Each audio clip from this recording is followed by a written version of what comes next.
Welcome to the Network Plus Prepcast, your dedicated audio companion for mastering every objective on the CompTIA Network Plus certification exam. This series is produced by baremetalcyber.com. Malware remains a persistent and evolving threat within the cybersecurity landscape because it continually adapts to evade detection. It can be delivered through many different channels, including email, malicious websites, and removable media. This variety of delivery methods makes it difficult to defend against using a single solution.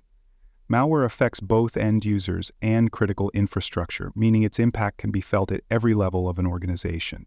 Its presence in the local network can lead to operational outages, data breaches, and long-term reputational harm. This episode explores key areas of exam importance, including the various forms of malware and how they are delivered, the different methods used to conduct password attacks, and the technologies used to detect and prevent these threats. These attack vectors represent some of the most common ways that organizations are compromised. For the exam, you'll need to recognize how these threats behave, how they spread, and which security measures are most effective against them. Understanding this content will not only help on the test, but will also prepare you to recognize these attacks in real-world network environments. Malware is a general term for any software that is designed to cause harm or perform unauthorized actions on a system. It is written with the intent to disrupt, damage, steal, or control computing environments. Malware comes in many forms, including executable programs, scripts, and embedded payloads in otherwise legitimate files. Its delivery often relies on user interaction, such as opening an email attachment or clicking a link, but it can also exploit software vulnerabilities or unsecured services to gain access without user knowledge. There are several common types of malware, each with its own method of operation. Viruses attach themselves to legitimate programs or files and spread when the infected files are opened or executed. Worms differ in that they are self-replicating and can spread across networks without user interaction, often consuming bandwidth and crashing systems. Trojans are disguised as legitimate software, tricking users into installing them. Once activated, they may open backdoors, disable defenses, or deliver additional malware. Ransomware is a specific type of malware that encrypts the victim's files or systems and demands payment in exchange for a decryption key. The goal of ransomware is not just to cause disruption, but to financially exploit the victim. It is often delivered through phishing emails or malicious downloads, making end-user awareness a key factor in prevention. Once activated, ransomware can lock users out of critical files, paralyze business operations, and spread to connected systems if not contained quickly.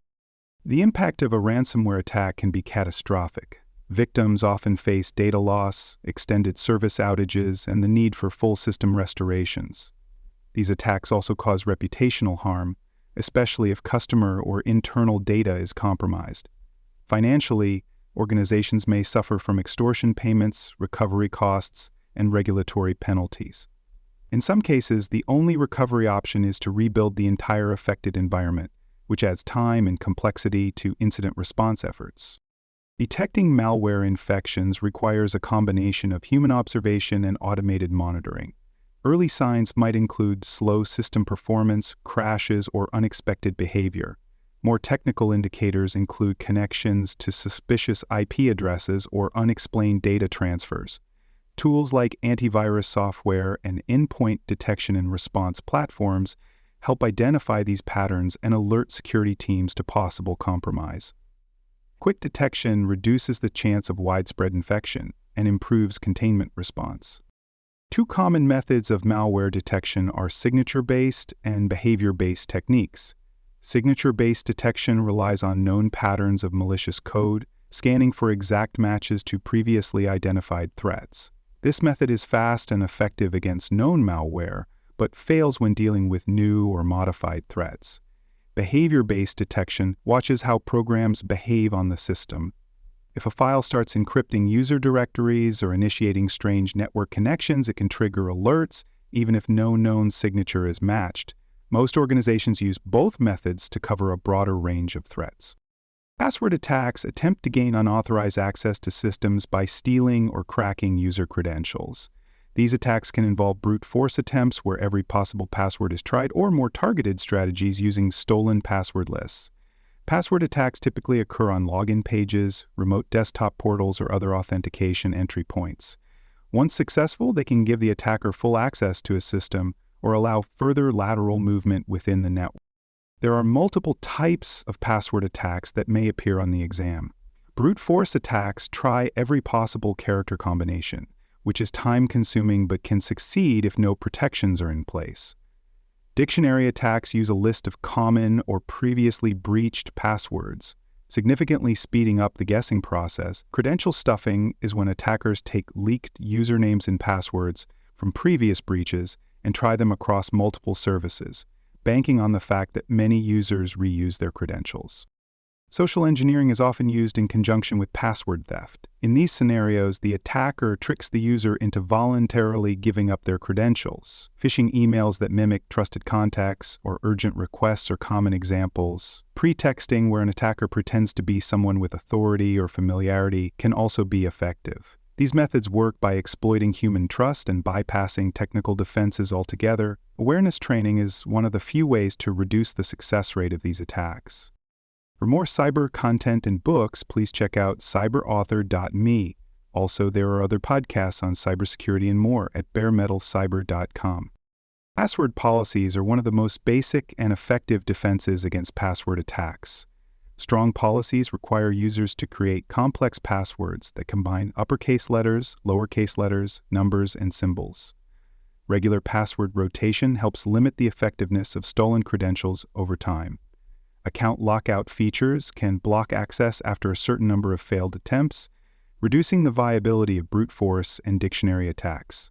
Most importantly, implementing multi-factor authentication adds a second layer of security that is extremely difficult for attackers to bypass even with valid credentials. System hardening is another key strategy for reducing the impact and likelihood of malware infections. Hardening involves disabling or removing unnecessary services and applications, minimizing the attack surface of each system.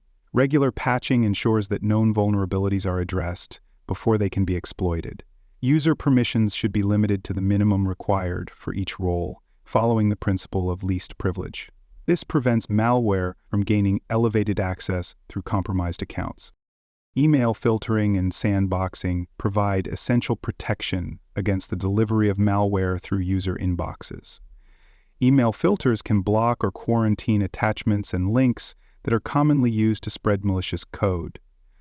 Advanced systems use sandboxing to analyze suspicious files in isolated environments before they reach the user. This process identifies and blocks threats that would otherwise be activated by a simple click, making it a crucial layer of prevention in modern environments where email is a primary attack vector.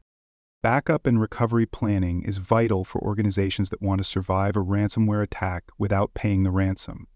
Regularly scheduled backups allow systems to be restored from a clean state, minimizing downtime and data loss.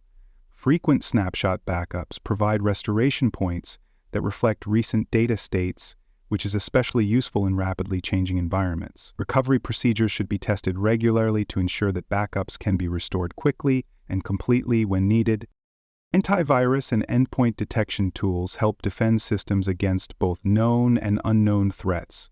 Traditional antivirus scans files and applications for signatures that match known malware.